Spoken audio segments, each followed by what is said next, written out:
Salut à tous et bienvenue sur l'école des coachs. C'est Gary, j'espère que tu as la forme.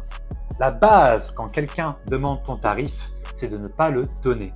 Si tu ne le savais pas, tu dois t'abonner à la chaîne de toute urgence, toute urgence, toute urgence. Oui, tu as bien entendu, quand on te demande c'est combien, tu dois faire le politique, une langue de bois, t'as jamais vu. Pourquoi tu dois absolument faire ça? Parce que si tu dis une séance égale 50 €, il va se comparer. Oui, mais moi je gagne 10 € de l'heure. Non mais gros, ça n'a rien à voir. En vérité, ils n'ont aucun moyen de comparer et c'est bien sur ça qu'il faut jouer. Je te dis, je te vends une voiture 40 000 €. C'est trop cher? Tu vas me dire, quelle voiture? Quel modèle? Je te dis Clio 2. Alors là, oui. Mais si je te dis Lamborghini Aventador neuve, là, c'est pas cher. Tu fonces. Parce que c'est une question de valeur perçue.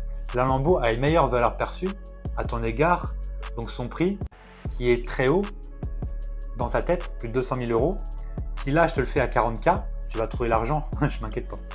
Quitte à faire un prêt à la banque et demander de l'argent à toute ta famille réunie, même tes cousins par alliance, donc ton accompagnement doit être vu comme une Lambo et pas comme une Clio 2.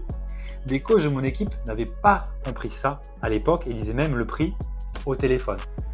Oui, parce qu'elles, oui, c'était des filles, ne voulaient pas être en échec après bilan sans avoir vendu. Le problème n'était pas là. Lors de la vente, ça capotait à chaque fois. Soit la personne disait non, et elle n'avait pas d'argument, en fait les filles n'avaient pas d'argument, c'est aussi bête que ça, ou le prospect sortait une objection de merde, ou le fameux « je vais réfléchir, faut que j'en parle à mon mari ». Comme elle ne vendait pas, elle préférait le dire au téléphone, voilà le prix, pour éviter encore un échec cuisant. Sauf qu'ici, c'est une faute grave, une faute professionnelle. Une personne qui n'a pas testé le coaching a très peu de chance, très infime, 0,001% de chance même, de dire oui, c'est ok, je signe le contrat d'un an. Leur problème à ces coachs féminines, c'est que 1. Leur séance de test était soit trop dure, soit trop facile. Tu ne fais pas une séance d'essai sur des machines, non, pas possible. Il faut que tu démontres le fait que tu es indispensable à ton prospect. Et 2, elles projetaient leur propre insécurité, objection face à leur prospect. 3, et Jessica et Mathilde n'arrivaient pas à démontrer la valeur de leur accompagnement. Donc échec, échec, échec et enclenchement du préavis pour partir de mon équipe. Au lieu de se dire, c'est peut-être moi, il doit travailler sur moi pour ne plus que ce genre de situation arrive. Elles ont préféré partir, l'ego et l'ennemi, elles se sont dit c'était les gens de la salle, c'était les gens et la salle les problèmes, mais surtout pas elles. Et leur ego ont joué leur rôle, c'est-à-dire les protéger. Ça venait d'elles et je n'ai rien pu faire pour les faire décoller. Car quand tu ne veux pas, tu ne veux pas. Le contexte était plus que favorable en plus de ça. Je venais de signer ma 3e salle Basic Fit à Orléans en juillet 2021, une super salle de 2000 m², toujours ma plus grande salle à ce jour, en plein centre-ville de la plus grande ville de ma région, touristique et dans la rue la plus fréquentée, à proximité de tout. Les 1000 premiers adhérents ont été inscrits en 2 mois et demi. Ça veut dire qu'au 1er octobre, ce club avait atteint 1K membres. Tu sais quoi?